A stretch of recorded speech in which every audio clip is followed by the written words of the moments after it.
We're back on this Aloha Tuesday. And, you know, if you're stressed out about a renovation or rebuild, just take a deep breath. Inhale, outhale, Outhale. and relax.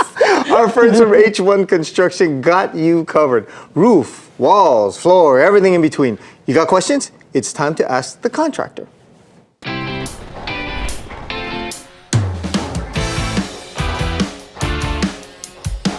And joining us now from H1 Construction are Lucas Stensland, our general contractor and owner, and Jozef Pikula. He is our construction manager. Thank you, gentlemen, for hanging out with us today. Thank you. Now, we're going to get a little bit emotional, and we're going to address some very touchy topics when it comes to building. You need me to get you a box of Kleenexes. Good. Actually, you should bust out the box of Kleenex for yourself. Because here's our first question.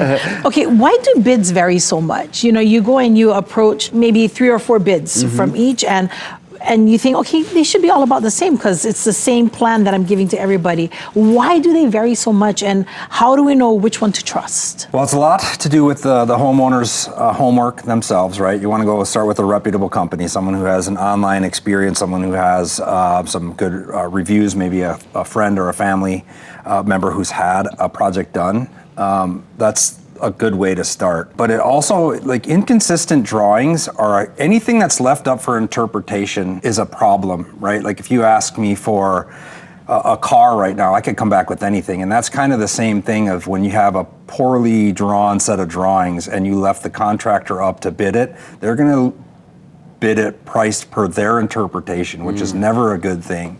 So a very clear set of drawings and you're dealing with the same level of contractor, they shouldn't vary within, like, they should be like 5%. Oh, okay. But I also would like to backtrack and say, I am not a fan of the 3-bid process, right? I think you should assemble your team very early, manage expectations with a healthy budget. By healthy, I don't mean big, I just mean it needs to kind of align with your expectation like we talked about in previous episodes, right? They need to align a little bit, and we're here to help do that.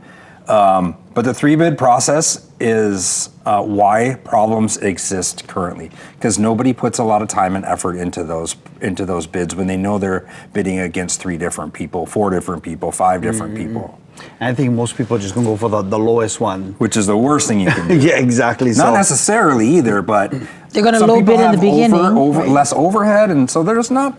No. There's no clear path, right? And that's why I understand the muddy waters for clients and trying to get to where they need to go. And that's why we're here to just help. Even if it's not with H1C, we can guide that path to whether it's design build, design assist. We can help them get into to the driver's seat of their own project. And you get the team to put it together. You guys got you got your team, and then of course the architect on, with you guys. So you guys are like a one-stop shop. Now we got a great question. This one is actually from Koa from Kihei, and he asked, how do you avoid cost overruns once construction starts? And then what's the biggest reason builds fall behind? Cost overruns, again, clear communication and managing expectations before job starts will alleviate and help with no cost overruns. If you have a new project and we don't have any unforeseen things like you find in the remodels, there should be no overruns unless things happening with the global economy, like we're dealing with the tariffs, where prices all of a sudden started rising, or we have a shortage material, that happened a few years back. Outside of that, should not be no overruns. Everything is said and done. Everything is priced. If a client don't change their mind, it should not be an issue. Oh, it's beautiful. Shipping, well, that's a different story. It's like and that's beyond your control as a contractor. That's right? correct.